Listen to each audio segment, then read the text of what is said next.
దేవుని నామక మహిమ కలుగును గాక. ప్రభువైన యేసు క్రీస్తు నామములో శుభాభివందనాలండి. ప్రియమైన దేవుని బిడ్డలందరికీ నా శుభాభివందనాలు.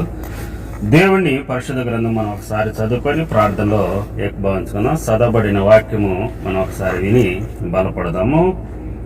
సమూయేలు మొదటి గ్రంథము 12వ అధ్యాయము 22, 23 ఈ 2 వచనాలు ఒకసారి మనం చదువుకుందాం. యెహోవా నేను మిమ్మల్ని తన జనులుగా చేసుకున్నటకును ఇష్టము కలిగి ఉన్నాడు. తన ఘనమైన నామము నిమిత్తమును తన జనులకును ఆయన ఎడవున్నాడు. నా మటుకు నేను మీ నిమిత్తమును ప్రార్థన చేయుటకు మానుట వలన యెహోవాకు విరోధముగా పాపము చేసిన వాడగుదును. అది నాకు దూరమవును గాక. దేవుని నామక మహిమ కలుగును గాక. పరిశుద్ధమైన దేవుడు మనుషులందరిని కూడా తన సొంత జనులుగా చేసుకోవాలని ఇక్కడ పరిశుద్ధమైన దేవుడే మాట్లాడుతున్నాడు. సమూయేలు అంటున్నాడు, ఇతరుల కోసమై నీ కోసమై నేను ప్రార్థన చేయకుంటే నేను దేవుడికి విరోధముగా పాపము చేసిన వాడిని అక్కడ సమూయేలు మనతో మాట్లాడుతున్నాడు. దేవుని ప్రియులారా, క్రైస్తవులు అయిన మనం ఈరోజు ప్రతి ఒక్కరికి కూడా ఇతటి వారి గురించి మనం ప్రార్థన చేయకపోతే దేవుడి దృష్టిలో మనం పాపం చేసిన వారమని, అందువలన దేవుడు మనం ద్వేషించే వారిని కానీ అలాగే మనకు విరోధముగా కుట్రలు చేసేవారే కానీ లేకుంటే వాళ్ళందరి కోసం మనము ప్రార్థన చేయమని పరిశుద్ధమైన గ్రంథంలో యేసు ప్రభు భూమి మీదకి వచ్చినప్పుడు కూడా మనకు ఆ మాటే చెప్పాడు. నిన్ను హింసిస్తున్నారా, అయితే వాళ్ళ కోసం ప్రార్థన చేయి. నిన్ను శపిస్తున్నారా, అయితే దీవించు అని అన్నాడు. దేవుని ప్రియులారా, ఇది అసంభవం. ఎందుకంటే ఈ శపించే వారిని మనం దీవించాలంటే సామాన్యమైన పని కాదు ఇది. ఎందుకంటే మనం 2 ఎక్స్ట్రా శపిస్తాం కానీ మనల్ని శపించే వారిని మనం దీవించాలంటే అది అయ్యే పని కాదు. ఎందుకంటే అది సామాన్యమైన పని కాదు. అందువలనే అది దేవుడు మనకు అప్పగించాడు. ఎందుకంటే ఆ మనసు కలిగి మనము అలాగ చేయాలని అది దేవుడికి ఇష్టమనేది. ఎందుకంటే వాళ్ళు తెలియక దూషిస్తుంటారు. ఎందుకంటే మనం దేవుడిని నమ్ముకున్న వాళ్ళము ఇతరుల కోసం ప్రార్థన చేసేవారమై మనము ఉండాలని వాక్యము సెలవిస్తుంది. దేవుని ప్రియులారా, ఈరోజు చాలా మంది అనుకుంటూ ఉంటారు, నమ్ముకున్నావురా, నీ మటుకు నమ్ముకో, ఎందుకు ఎదుటి వాళ్ళకు చెప్తున్నావు, ఎందుకు ఎదుటి వాళ్ళకు రుద్దుతున్నావు, లేకుంటే ఎందుకు ఎదుటి వాళ్ళు మాకు అవసరం లేదు నీకు అవసరం అని. వాక్యం ఈ మాట చెప్తుంది.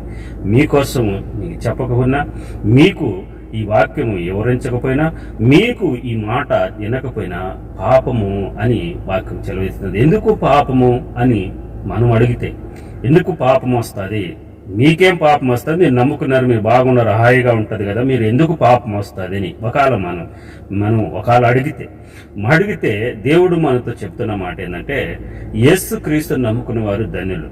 ఆయన ఈ లోకములో ఎలా ఉన్నా కానీ ఖచ్చితంగా యేసు ప్రభు నమ్ముకున్న వారు పరలోకానికి పరదేశికి ఖచ్చితంగా యేసు ప్రభు పాదాలు ఎదుటకు పోతారు. నరకం అనేది కానీ వాళ్ళకు ఏడుపు అనేది కానీ దుఃఖం అనేది కానీ ఎక్కడ ఇంకా ఉండదు అని పరిశుద్ధ గ్రంథంలో స్పష్టంగా రాయబడి ఉన్నది. ఎందుకంటే జీవ గ్రంథము ఆధారం, అది వాస్తవం. జీవ గ్రంథంలో ఏమి రాయబడి ఉన్నదో ఇది ఈనాటికి జరుగుతుంది కనుక ఇది వాస్తవం, ఇది సత్యము. ఎందుకంటే నీవు జీవము కలిగిన దేవుణ్ణి తెలుసుకొని ఇతరులకు దాన్ని చెప్పకుంటే పాపమని వాక్యము బోధిస్తుంది. దేవుని పిల్లలారా, ఈరోజు చాలా మంది తిడుతున్నా, లేకుంటే అసహ్యపడుతున్నా, లేకుంటే ఏదోదో చేస్తున్నా కానీ లేని చెడ్డ మాటలు అంటున్నా కానీ వాళ్ళు సహించి ప్రార్థన చేస్తున్నారు. వాళ్ళ కుటుంబం విషయంలో కానీ లేకుంటే ఏ దాంట్లోనే కానీ కుటుంబంలోనే చాలా మంది వ్యతిరేకంగా ఉంటారు. వాళ్ళు ప్రార్థన చేస్తున్నారు. కారణం ఏంటంటే దేవుడు వాక్యము సత్యము. ఎందుకంటే నీకు ఈరోజు తెలియదు ఈ సత్యమేదో, ఇది అబద్ధమేదో, ఇది నిజమేదో, ఇది ఈరోజు మనం అవివాక్యంలో ఉంటాం. ఎందుకంటే మనం ఉన్నది సత్యమే కదా అనే ఒక ఉపాకామంలో ఉంటాం. ఎందుకంటే ఆయన పరలోకము నరకం అనేది ఖచ్చితంగా ఏ గ్రంథమైనా చెబుతుంది. మనం చదివితే తెలుస్తుంది. అంటే ఏ గ్రంథం మనం చదువుకున్నట్టే ఎవరో పూర్వకులు చెప్తున్నారు, అవన్నీ ఏమి లేవురా, ఎట్టబోతారు, మళ్ళా పుట్టినాడు చచ్చినాడు పుడతాడంటే అంటే ఒట్టిది. ఎందుకంటే అదంతా జరిగే పని కాదు. ఎందుకంటే అదంతా అయ్యే పని కాదు. అలాగ అయ్యేటికంటే ఇంకేముండదు. ఇంక భయం ఎందుకు, భక్తి ఎందుకు, పూజ ఎందుకు? 10 మంది అందరూ కూడా పూజలు చేస్తున్నారు కదా, ఎందుకో పాపాలు పోవాలని, వాళ్ళ మొక్కుబొళ్ళు కానీ అవన్నిటి పోవాలని చేస్తున్నారు. మరి అవన్నీ లేకుంటే వాళ్ళు చేయరు కదా, ఎవరు కూడా చేయరు. ఒక ఆలోచన చేస్తే మరి అవన్నీ ఏది లేకుంటే ఎవరు చేయరు. కానీ ఉంది కాబట్టి ఈ పాపం చేస్తే ఈ పూజ చేస్తే ఇది పోతుంది అని నమ్మకం ఉంది కనుకనే దాన్ని చేస్తాను. దేవుని ప్రియులారా, దేవుడు పరిశుద్ధమైన వాక్యం చెబుతున్న మనిషిని ఏంటంటే మోక్షం అనేది ఉంది, నరకం అనేది ఉంది. ఏ గ్రంథమైనా చెప్తుంది. నేను కొన్ని గ్రంథాలు కూడా నేను కూడా చదివినాను కాబట్టి చెప్తున్నా. ఏ గ్రంథమైనా చెప్పేది ఏంటంటే మోక్షం అనేది ఉంది, నరకం అనేది ఉంది, రెండు ఉంది. మనిషికి ఈ లోకములో ఏం చేస్తున్నాడో దానిని బట్టే ఆ యొక్క మోక్షానికి పోవాలా, నరకానికి పోవాలా, రెండు దారులు ఆ యొక్క ఉంది. యేసు ప్రభు చెప్తున్న మాట ఏంటంటే యేసుల గ్రంథంలో ఆయన అంటే మాట ఏంటంటే దుర్మార్గులు మరణించట, నరకానికి పోవటం నేను ఏమాత్రం నాకు ఇష్టం లేదయ్యా. నన్ను నమ్ముకొని నీతిగా బ్రతికి న్యాయముగా ఉండటమే నాకు ఇష్టమని యేసు ప్రభు పరిశుద్ధ గ్రంథంలో మనకు చెప్తున్నాడు. దేవుని ప్రియులారా, దేవుని వాక్యం చలవిస్తున్నది ఏంటంటే ఆయన నిన్ను సొంత జనులుగా కోరుకుంటున్నాడు. దేవుని ప్రియులారా, ఈరోజు నువ్వు నన్నెందుకు కోరుకుంటాడు అంటే నీవు ఆయన బిడ్డవే గనక నిన్ను ఆయన సొంత జనులుగా ఆయన కోరుకుంటున్నాడు. దేవుని ప్రియులారా, ఆయనకి ఇష్టం కలిగి ఉన్నదంట. నీవు ఎట్టటోడవైనా సరే, నేను ఇంతవరకు నేను యేసుప్రభుని దూషించాను కదా, ఇంతవరకు నేను యేసుప్రభు అంటే అసహ్యం కదా నాకు, మరి నన్నెలా ఆయన అంటే అలాంటి వారిని ఆయన ప్రేమిస్తున్నాడు. దేవుని ప్రియులారా, ఎవరైతే ఆయనను దూషించారో, ఎవరైతే ఆయనను హింసిస్తారో, ఎవరైతే ఆయన యొక్క సిలువుకు అప్పగించారో ఆయన అన్నాడు, నా తండ్రి వీళ్ళేదో చేస్తుంది తెలియదు కనుక వీళ్ళని క్షమించని. దేవుని ప్రియులారా, నిన్ను అలాగనే అంటున్నాడు. నువ్వు చేసిందేదో నీకు తెలియదు కనుక నువ్వు ఇప్పటికైనా నన్ను నమ్ముకుంటే నేను నీకు నీ సొంత దేవుడిగా ఉంటాను, నువ్వు నాకు సొంత ప్రజలుగా ఉంటావు,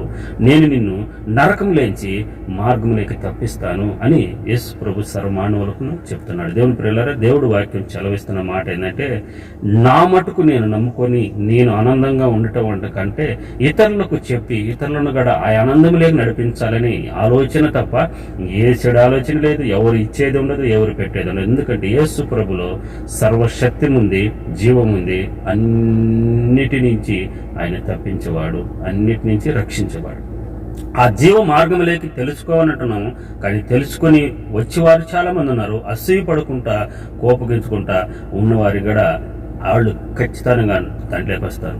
ఏది లేదు, ఏ క్షణంలో లేదు అని వారికి ఏమీ కాదు. ఎందుకంటే నేను కూడా దూషించేవాడిని, అసహించుకునేవాడిని, ఆ మాట అంటే కూడా నా చౌకు పడేది కాదు. ఎందుకో దాన్ని తీసుకునేదానికి అర్హత నాకు హృదయం ఒప్పుకునేది కాదు. ఎందువలన అలాగ ఉన్నవారు ఖచ్చితంగా ఏదో ఒక దినాన ఆ యేసు ప్రభుని తెలుసుకుంటారు. ఎందుకంటే ఆయన సత్యము గనక సత్యాన్ని ప్రతి ఒక్కరు కూడా ఎవరైనా కానీ సత్యాన్ని ఏదైనా కానీ దూషిస్తారు. నీతి నిజాయితీగా బ్రతకండి, ఒకసారి చూడండి, మనల్ని 10 మంది దూషిస్తారు. న్యాయంగా ఉండండి, మనం తిట్టారా, మనం అయితే పొగుడుతారో, మన వెనకలు తిడతారా లేదో మనకు పక్కన పెడితే మన ముందర మాత్రం మనం పొగుడుతారు. అబ్బా భలే చేసినావురా, మీ అమ్మ నాయన కొట్టినావా, భలే చేసిన, కొట్టాల్సిందేలే, లేకుంటే వాళ్ళకి తగిన గీతి నువ్వు ఇచ్చినావురని మన ముందర పొగుడుతారే కానీ అరే నేను కన్నా తల్లి తండ్రి నేను సాకి పెంచి నేను ఇంతవరకు చేసి అరే నువ్వు నీ తల్లిదండ్రులు లేకుండా అసలు భూమి మీదకి నువ్వు అయితే ఒలుకుడితో వస్తావా, నీకు ఎన్ని ఊడిగంపులు చేశారో నీకు తెలిసిన అనే మాట ఎవరన్నా అంటారంటే ఎవరన్నారు, వాళ్ళు పడాల్సిందే లేదా, వాళ్ళు నోరు జాచి లేకుంటే ఎన్ని మాట్లాడారు. అది ఏదో ఒకటి ఎగదేశాలే తప్ప. అందుకని మంచి కార్యం చేసి చూడు, ఎవరు కూడా మనల్ని ఇష్టపడరు. చెడ్డ కార్యాలు చేస్తే అందరూ ప్రోక్షిస్తారు, ఇంకా చేయరని. తాగవాడికి 10 మంది ఇంకా ఇచ్చి కోటర్ల మందులు ఇచ్చి తాగమంటారే కానీ అయ్యా నీ బిడ్డలు చెడిపోతా, నీ కుటుంబం చెడిపోతుంది, అయ్యా ఎందుకు ఇది ఎవడో ఇస్తున్నాడని తాగుతావు, రేపు నీ ఖర్చు పెట్టుకొని తాగాలని ఎవడన్నా చెప్తాడంటే ఎవడు చెప్పడు. ఎందుకంటే అట్లా చెప్పేవాడు ఎవరు ఉండడు. ఇంకా మందిచ్చి ఇంకా వాడితో పని చేయించుకునే వాళ్ళు ఉంటారు. దేవుని పిల్లలు ఒకసారి ఆలోచించండి. దేవుడు మనందరి కోసమే, దేవుడు నిన్నే తన ప్రజలుగా చేసుకోవాలని ఆశపడుతున్నాడు, తన సొంత జనులుగా నిన్ను అంగీకరించాలని ఆశపడుతున్నాడు. ఈ రోజుకైనా కానీ యేసు ప్రభా నువ్వు నిజమైన దేవుడు అయితే నాలోకి రానైనా నన్ను నీ సొంత జనులుగా చేసుకునైనా నిన్ను అడిగితే దేవుడు ఆయన నిన్ను ఇష్టపడి నీ యొక్క సొంత రక్షకుడిగా చేసుకునేదానికి ఆయన సిద్ధ మనసు కలిగి ఉన్నాడు. దేవుడు నిన్ను దీవించి ఆశీర్వదించిన గాక. ఈ మాట నీ హృదయాన్ని తాకి నీవు నిజమైన దేవుడిని తెలుసుకొని ఆయన నామకు మహిమకరముగా ఉందువుగాక. ఆమేన్. God bless you.